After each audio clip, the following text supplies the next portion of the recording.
जय माता दी। मेरे सभी प्यारे दोस्तों, मैं लक्ष्मी शर्मा बड़ों को चरण स्पर्श, छोटों को प्यार और बराबर वालों को दिल से नमस्कार करती हूँ।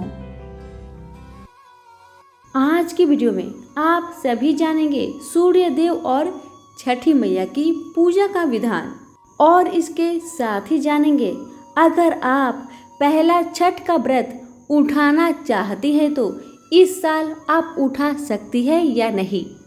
उठाने का मतलब ये हुआ कि आप अगर पहली बार छठ का व्रत करना चाहती हैं तो इस साल आप छठ का व्रत कर सकती है या नहीं। इसकी संपूर्ण जानकारी के लिए वीडियो को पूरा देखें। इस साल छठ पूजा 30 अक्टूबर को है, संध्या छठ 30 अक्टूबर को है और उषा छठ 31 अक्टूबर को है। छठ पूजा में सूर्य देव की पूजा की जाती है और उन्हें अर्घ्य दिया जाता है। सूर्य प्रत्यक्ष रूप में दिखाई देने वाले देवता है जो पृथ्वी पर सभी प्राणियों के जीवन का आधार है। सूर्य देव के साथ साथ छठ पर छठी मैया की पूजा का भी विधान है। पौराणिक मान्यता के अनुसार छठी मैया या षष्ठी माता संतानों की रक्षा करती है और उन्हें दीर्घ आयु प्रदान करती है। छठ पूजा का उत्सव 4 दिनों तक चलने वाला लोक पर्व है। यह 4 दिवसीय उत्सव है जिसकी शुरुआत कार्तिक शुक्ल चतुर्थी से होता है और कार्तिक शुक्ल सप्तमी को इस पर्व का समापन होता है। छठ पर्व के पहला दिन को नहाए खाए कहते हैं और नहाए खाए इसलिए कहा जाता है क्योंकि नहाए खाए के दिन घर की अच्छी तरह से सफाई किया जाता है और उसके बाद स्नान करके ही भोजन पकाया जाता है और इसी कारण से इस दिन नहाए खाए कहते हैं। हमारे यहाँ पर जब भी कार्तिक मास की शुरुआत होती है उसके 5-6 दिन बाद से ही घर की सफाई शुरू कर दी जाती है।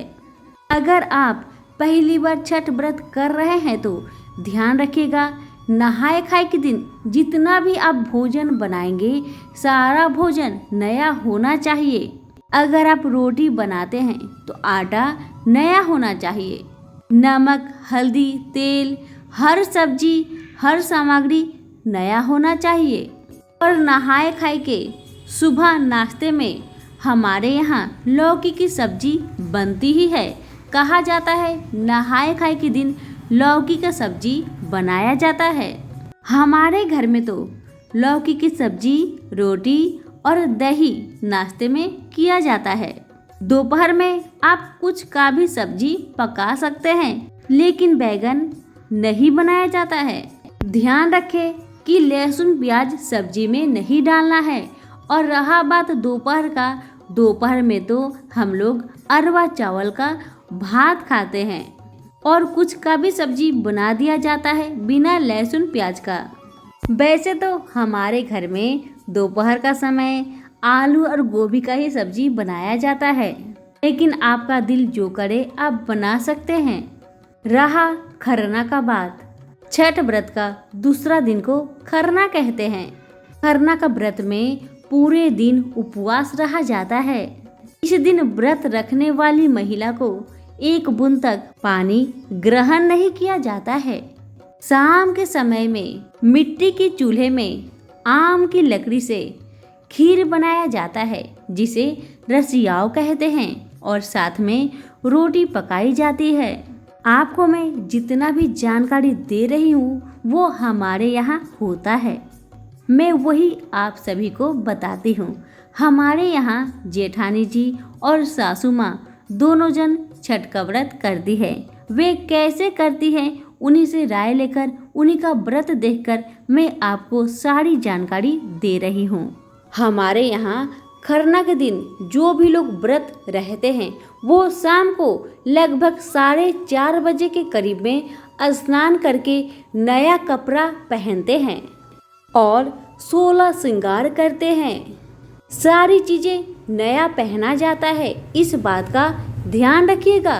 और खरना के दिन ही अपने सर में तेल और सिंदूर दिया जाता है और कहा जाता है खरना के दिन से ही छठी मैया व्रती के शरीर में सवार हो जाती है। खरना के दिन कोई भी अर्घ्य नहीं दिया जाता, इस बात का ध्यान रखिएगा। खरना के दिन छठी मैया का पूजन होता है और प्रसाद रूप में जो आप रोटी पकाते हैं और रसियाव बनाते हैं, उसके साथ ही कुछ फल भी रखा जाता है, जैसे सेव, केला, मौसमी, संतरा, जो भी हो आप रख सकते हैं। जहाँ पर आपको छठी मैया का पूजन करना है वहाँ का स्थान को अच्छे से साफ कर दीजिए। करने के बाद में वहाँ जो लोग व्रत करते हैं वो बैठेंगे और खरना के दिन अग्नि जलाई जाती है। इस अग्नि को तवा में जलाया जाता है। हमारे घर में 2 जन छठ का व्रत करते हैं तो हमारे घर में 2 तवा में अग्नि जलाया जाता है। तवा नया होना चाहिए, आप चाहे कुछ और में भी अग्नि को जला सकते हैं। हमारे यहाँ धूप डाल करके, लकड़ी डाल के अग्नि जलाई जाती है। अब उस अग्नि में आप जो जो प्रसाद बनाए हैं, जैसे रोटी, रसियाव और जो भी फल आप रखे हैं खाने के लिए, वो सारे प्रसाद में से थोड़ा थोड़ा करके 5 बार उस अग्नि में डालें।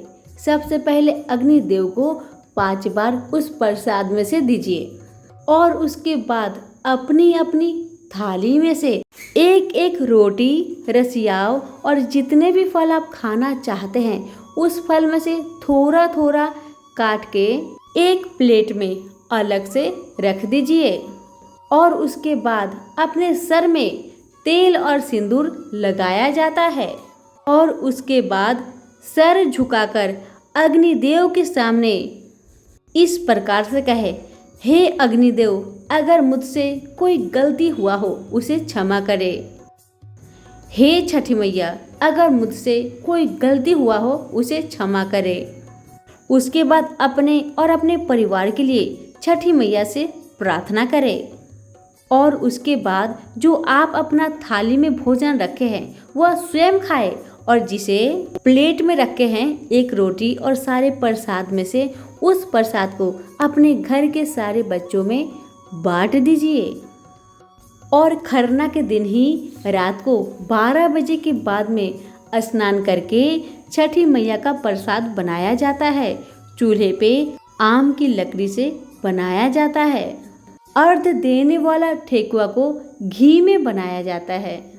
ठेकुआ 2 तरह का बनाया जाता है, एक गोल और एक लंबा। इसे अर्घ्य दिया जाता है। जिस ठेकुआ से आप शाम को अर्घ्य देंगे उस ठेकुआ को सुबह घाट में जाने से पहले बदल दिया जाता है, फिर दूसरा ठेकुआ उसमें रखा जाता है। उसके बाद सूर्य देव को अर्घ्य दिया जाता है। ध्यान से सुनिए, शाम को जिस ठेकुआ से आप अर्घ्य देंगे घाट से आने के बाद उस ठेकुआ को बदल दिया जाता है। सुबह के समय में दूसरा ठेकुआ उस सूप में रखा जाता है। और अगर आप इस साल छठ का व्रत करना चाहती हैं तो इस साल आप छठ का व्रत उठा सकती हैं, इसमें कोई भी दिक्कत नहीं है। जब 2 मास लगता है तो कोई भी व्रत त्योहार उठाया नहीं जाता, तो इस साल 2 मास नहीं लगा है, इसलिए आप छठ व्रत उठा सकती हैं, इसमें कोई भी दिक्कत नहीं है। अपने यहाँ की पंडित जी से राय लेके व्रत को उठा लीजिए। हमारे यहाँ भी मेरी ननद जी छठ का व्रत उठा रही हैं। इस साल से वो भी कार्तिक छठ का व्रत करेंगी। अगर आप भी करने की इच्छा रखती हैं तो इस साल आप छठ का व्रत उठा सकती हैं। वीडियो पसंद आने पर लाइक, शेयर, कमेंट जरूर कीजिएगा। अगर कुछ पूछना चाहते हैं तो कमेंट बॉक्स में लिखकर जरूर पूछिएगा, हम उसका जवाब अवश्य देंगे। आप सभी का बहुत बहुत धन्यवाद।